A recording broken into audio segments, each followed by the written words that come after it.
네. 일단 이 자리에 오게 해주신 하나님께 너무 감사드리고요.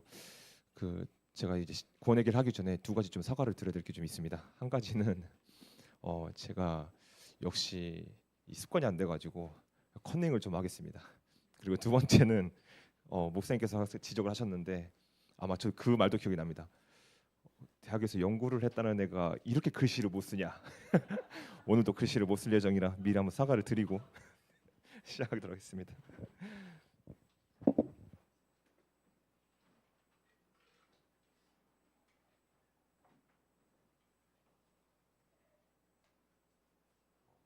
태초에 하나님께서 세상을 창조하셨습니다.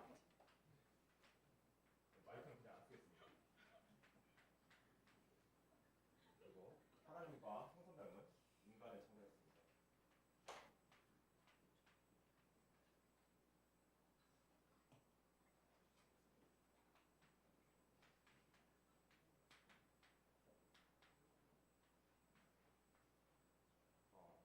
네.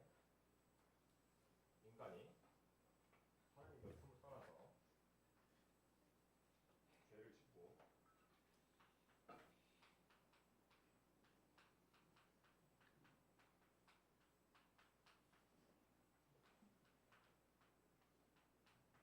마귀의 자녀가 되었습니다.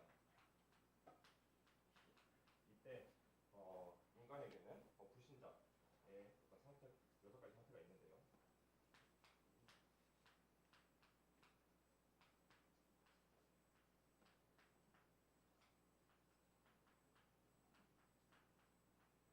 네, 첫 번째로는 마귀 자녀가 됩니다. 마귀 요한복음 8장 44절에 마귀는 살인하고 거짓말하는 자이며 우리도 그 욕심대로 한다라고 되어 있습니다.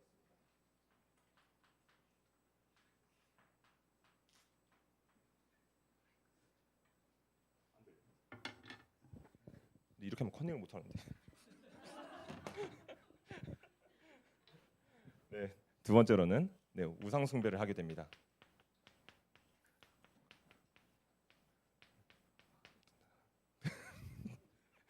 네, 고린도전서 10장 20절에 이방인에게 하는 것은 하나님께 하는 것이 아니라고 했습니다. 세 번째로 정신 문제, 마음 정신 문제에 시달리게 되고요.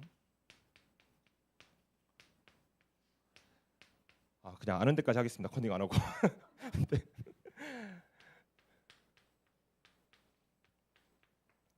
네. 네 번째로 육신 문제에 시달리게 됩니다.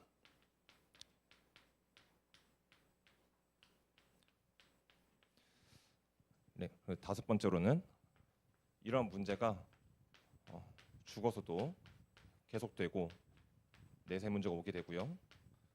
여섯 번째로는 이런 문제가 후대 3, 4대까지 일어나게 됩니다. 이 여섯 가지 상태에서 사실 제가 항상 이 부분에 대해서 제 이제 스토리를 조금 설명을 드렸었는데 사실 그거는 이제 이전에 계속 설명드렸던 부분하고 똑같고 내용이 겹쳐서 이제 더 이상 설명하지 않겠습니다. 아직도 문제는 굉장히 많거든요. 뭐 마음 정신 문제, 육신 문제 아직도 굉장히 벗어나지 못하고 있다 이런 생각을 되게 많이 합니다. 예를 들어 이게 마음은 저는 항상 기도를 할 때 제 생각과 마음을 지켜달라고 기도를 하거든요. 이게 성격이 그렇게 좋지가 않아가지고 예를 들어 제가 이제 전 여자친구가 헤어질 당시에 전 여자친구가 뭐라고 했었냐면 제가 이제 담배 피는 것 때문에 헤어졌으니까 저희는 이제 하나님의 형상대로 태어났고 그러니까 예수님께서 우리 안에 거하시는 성전이다. 근데 어떻게 담배를 펴가지고 그거를 더럽힐 수 있냐 이렇게 말하는 거예요. 근데 제가 정말 이 마음 문제가 없었으면은 거기서 열을 안 받아야 되는데 되게 열 받는 거예요. 씨 나 건강한데 막 이러면서 그러니까 아직도 성화가 덜 됐다 이렇게 좀 생각이 들고요. 그런 생각을 되게 많이 하고 있습니다. 이런 불신자 상태 여섯 가지 상태에서 하나님으로 찾고자 하는 여러 가지 노력들이 있습니다. 그래서 뭐 종교나 뭐 철학, 그다음에 뭐 선행, 윤리, 도덕 뭐 이런 문제들이 있는데요. 사실 요즘에는 뭐 이런 걸로 찾는다기보다는 뭐 돈, 뭐 명예, 막 이런 것들로 좀 많이 찾는 것 같고요. 저 같은 경우에도 주변에서 많이 봤던 거는 아까 제가 그 친구 중에 무당 얘기를 좀 했었는데 저는 제 친구들 중에 진짜 무당을 찾아가서 그렇게 얘기를 하는 애가 있을 줄은 몰랐거든요. 근데 한 후배가 최근에 그 친구가 제 대학원 후배 지금 대학원을 다니고 있습니다. 근데 굉장히 교수님과 하고의 불화, 그 다음에 같이 연구실 생활하고 있는 친구들하고의 불화가 굉장히 많아서 그리고 또 되게 자기 자신이 되게 힘들고 그래가지고 무당을 찾아갔답니다. 그래서 무당을 찾아가니까 누가 봐도 이렇게 되게 불행한 얼굴 이렇게 막 여기 다 처져 있고 막 수염 안 깎고 누가 봐도 여기 막 붕대 차가지고 오른손 아픈 상태로 다리 절뚝절뚝 거리고 가니까 무당이 그러더랍니다. 아 요즘 되게 힘들구나. 팔이 아프고 다리가 아프구나. 그랬다는 거예요. 그래가지고 근데 그거를 와 용하다 이러고 있는 거예요. 그래서 뭐 언제 뭐 대학원을 옮기라느니 아니면 뭐 이렇게 말을 해주는데 그거를 다 고지고대로 믿는다고 저한테 그걸 얘기를 해주는 거예요. 그래서 되게 힘들다 이러면서 그래가지고 제가 사실 이제 그때가 가장 그 기회잖아요. 그 이 구원의 길을 할 기회인데 제가 그 상태가 안 되니까 또 못하는 것도 마음 아파 죽겠는데 그 상태에서 제가 또 뭐라고 했냐면 인생은 개척하는 거야 이랬거든요.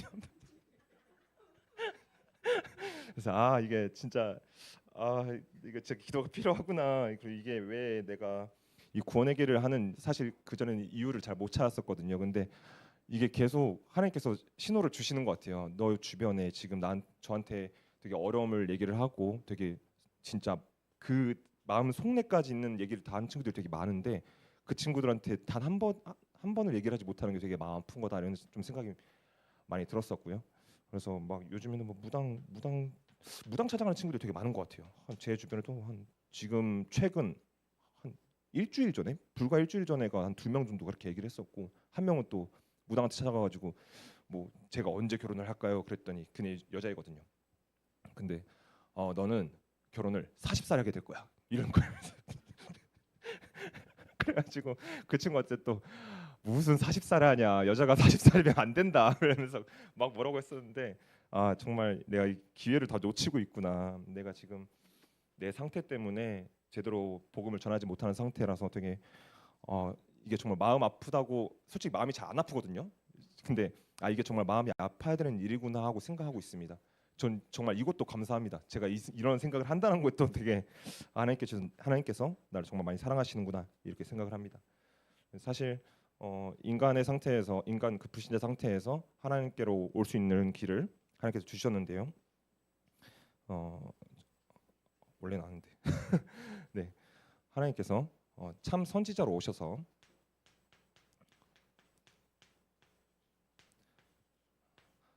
하나님께로 가는 길과 그다음에 진리 그리고 생명을 주셨습니다.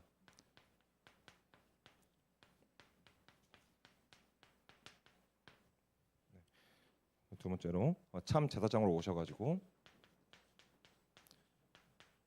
죄와 사망의 법에서 우리를 해방시켜 주셨습니다.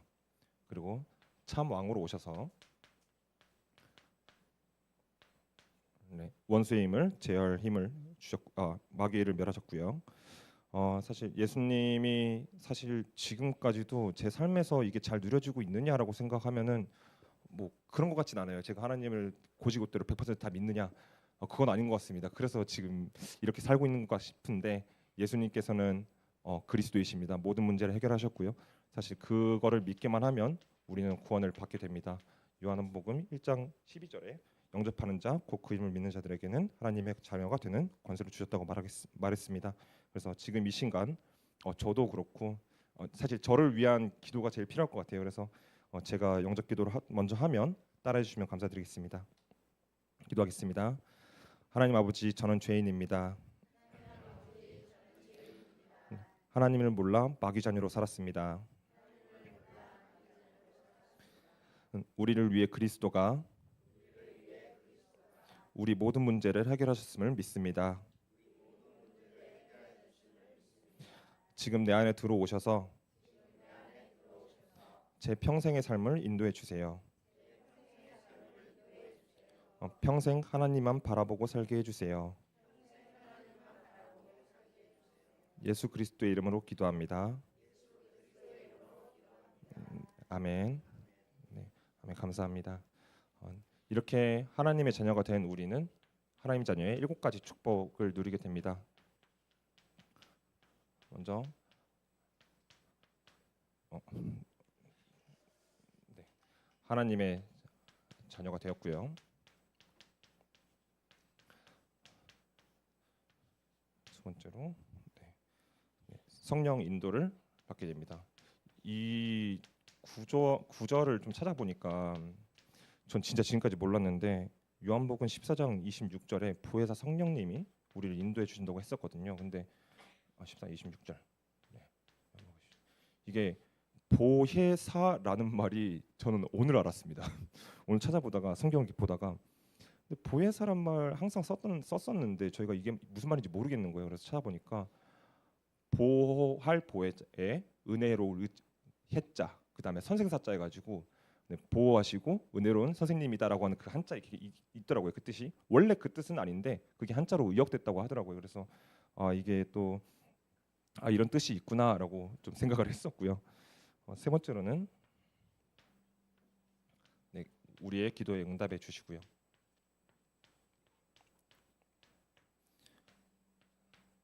네 번째로 사단 결박할 권세를 주셨습니다.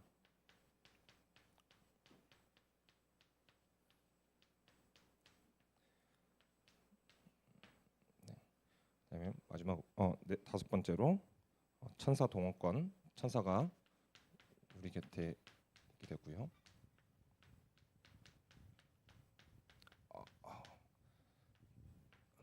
마지막으로 우리의 시민권은 천국에 있습니다. 마지막이 아니네요. 죄송합니다. 가장 중요한 7번째가 우리의 삶이 세계 복음화를 향하게 됩니다. 제가 이거 마지막에서도 그 사도행전 1장 8절에서 이걸 또 읽어보다가 제가 예전에는 못 느꼈는데 오직 성령이 너에게 임하시면 너희가 권능을 받고 이렇게 쭉 가잖아요. 근데 생각하다 보니까 오직 성령이 너에게 임하시면이잖아요. 그래서 임하셨나? 이런 생각이 드는 거예요. 나한테 내가 상태가 안 돼서 임하시지 않는 건가? 권능을 주셨다고 했는데 임하시지 않아서 물론 임해 계시겠지만 그런 생각이 좀 들어가지고 이게 아직 그때가 되면 세계복음화의 일꾼으로 쓰임받을 수 있겠구나 이런 생각을 좀 했고요. 그러니까 요즘엔 성경을 좀 볼 때 이게 왜 이렇게 말씀하셨지 이런 게 되게 궁금한 것 같아요. 이제서야 어린아이와 같은 믿음으로 다시 돌아가가지고 이것도 궁금하네 저것도 궁금하네 이렇게 생각하는 것 같습니다. 그래서 되게 감사하다고 느끼고요. 사실 그 구원의 길 긴 시간 준비를 하지는 못했습니다. 근데 조금 계속 이 준비를 하고 기도를 하다 보니까 생각드는 게 제가 삶 속에서 기도가 정말 잘 안 되는 것 같다. 그러니까 여러 결정들을 내릴 때 있어서 항상 기도가 앞선 다음에 이제 결정을 내려야 되는데 항상 제가 생각했던 대로 지금까지 대학원에서 계속 그랬거든요. 제 생각이 중요하고 주관적으로 주도적으로 행동해라라는 걸 많이 배웠습니다. 왜냐하면 그렇지 않으면 사실 그 능력적으로 다른 사람들한테 이렇게 경쟁에서 도태되기 때문에 주도적인 삶을 살아야 된다 하면서 제 그 이제 뭐라 해야 될까요? 주관이 굉장히 세진 그런 불상사가 일어났는데 사실 그렇게 살면서도 되게 불안하고 두려웠었거든요. 왜냐하면 내가 대학원 지금 7년을 했으니까 그리고 박사 졸업을 했지만 박사학위를 받았지만 이게 사실 뭐 취업난이다 어쩌다 하면서 물론 취업을 못할 것 같진 않았지만 사실 인생을 다 책임질 수 있을까?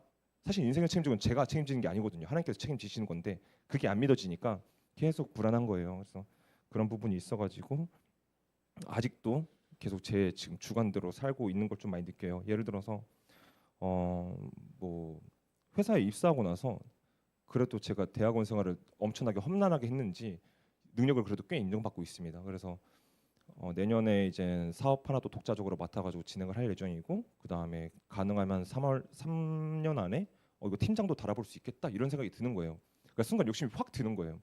근데 사실 그게 아니거든요. 기도가 먼저 돼야 되는 거고 내가 이 회사에 왜 왔는지 그거를 잡고 내가 왜 팀장까지 올라가야 되는지 이게 먼저 기도가 먼저 되어져야 되는데 팀장 가면은 연봉이 얼마 오르겠다 뭐 이러고 있는 거예요. 그래서 그래가지고 아 진짜 답답한 생각이다 진짜. 근데 이제 그런 생각이 언제 심해지냐면 그 지난주처럼 예배 안 나왔을 때 되게 심해집니다. 그래서 일주일이 되게 힘듭니다. 그런 생각 때문에 괜히 제가 팀장으로 올라가야 되는데 그렇지 못한 거에 대한 두려움, 불안함 이런 것들이 되게 많이 생기더라고요. 그래서 또 한 번 중요한 거는 모든 삶 속에서 어떤 결정이나 생각을 할 때 있어서 기도가 먼저 선행돼야 된다라는 게 하나가 있고요. 하나님께서 모든 걸 준비해 놓으시고 그 길을 찾아나가는 게 중요하다라고 생각하고 있습니다. 또 한 가지는 그렇게 살다 보니까 그 길은 진짜 굉장히 정확하잖아요. 하나님께서 말씀으로 주시고 일주일마다 말씀을 주시면 그게 삶에서 체험이 되면 되는 건데 이게 유혹이 되게 많습니다. 예를 들어서 제가 이제 회사에 입사하고 나서 한 달, 두 달쯤 됐나 이제 다른 분들하고 이제 친해지고 다른 박사님들하고 이게 얘기를 하다 보면 다들 왜 이렇게 골프 얘기만 하시는 거예요. 그래서 막 골프를 뭐 배워야 된다 어쩐다 그거는 이제 대학원 때부터 계속 얘기 들었거든요. 왜냐면 다른 분들 다 골프 치니까. 근데 그래서 골프를 배워야 되나? 막채 알아보고 있고 막 골프장 얼마인데 강사비가 강의 뭐지 그 강사비가 얼마고 막 이렇게 찾아보고 있는데 그러고 고민하고 있는 와중에 이제 목사님께서 물론 이제 그런 뜻은 아니었겠지만 갑자기 이제 골프 얘기를 막 하시면서 뭐라고 하시는 거예요. 그래서 아 내가 또 이상하게 생각했구나 이런 생각이 좀 들었습니다. 예배하면서 괜히 좀 뜨끔했었던 게 있었고요. 그런 것들도 분명히 기도가 먼저 앞서야 된다라고 생각하고 있습니다. 사실 지금 그렇게 방황을 했었잖아요. 한 6년, 7년 정도 했었는데 그때 상태랑 지금 상태랑 뭐가 다르냐? 사실 사는 건 비슷하게 사는 것 같거든요. 그냥 내 살고 싶은 대로, 내 하고 싶은 대로. 물론 조금 나아진 건 있긴 합니다. 내 삶에 문제가 있구나라는 걸 압니다. 이제는. 그때는 몰랐었거든요. 그래서 그런 부분들 되게 감사해지고 또 어렸을 때부터 어쨌든 렘넌트들한테 좀 하고 싶은 말은 지금 되게 힘들 수 있습니다. 이 메시지 듣고 이렇게 하는 게 힘들 수가 있는데 그렇게 어렸을 때부터 메시지를 들었었고 20년 동안 그렇게 주입된 게 쉽게 사라지지 않고 또 지금에 와서야 조금 그런 말씀들이 삶에서 조금씩 적용되고 또 하나는 제가 그렇게 어쨌든 메시지를 듣다 보니까 제 가치관이나 어떤 생활 습관 같은 게 그래도 일반인하고는 다릅니다. 물론 일반인처럼 막 뭐 술 먹고 담배 피고 막 놀고 막 이런 거는 다 하는데 그 마인드가 좀 다릅니다. 생각 자체가. 그래서 가끔가다 이제 주변 사람들이 그러거든요. 너 평소에 노는 것만 보면은 그냥 우리랑 똑같은 사람인데 가끔 네가 좀 진지하게 얘기하거나 아니면 너 속에 있는 생각을 얘기할 때 보면 좀 사람이 달라 보인다고. 그러니까 너 안에 뭔가가 있는 게 틀림없다. 좀 교회에 뭔가가 있구나라는 거를 느낀다고는 하는데 그게 잘 안 보여지나 봐요. 생각보다 잘 전달이 안 되고 또 그런 걸 느낀다고 했을 때 내가 왜 그렇게 느끼는지 알려줄게 하고 딱 바로 그 얘기를 해야 되는데 또 이제 그런 상태는 안 되는 거죠. 그래서 되게 마음이 아파야 된다고 생각하고 있습니다. 마음이 지금 별로 안 아파서 네 그렇게 좀 있고요. 또 이게 제가 목사님께서도 항상 걱정하셨었고 이제 조장로님께서도 항상 제가 어렸을 때 사고 치고 대학교 때 뭐지 지난주에 말씀하셨던 저기 병역 기피로 이제 감옥 갈 뻔한 썰 아니면 맞아가지고 저기 고대구로병원에 4주 동안 입원한 썰 이렇게 많이 말씀하시잖아요. 죽을 뻔했다.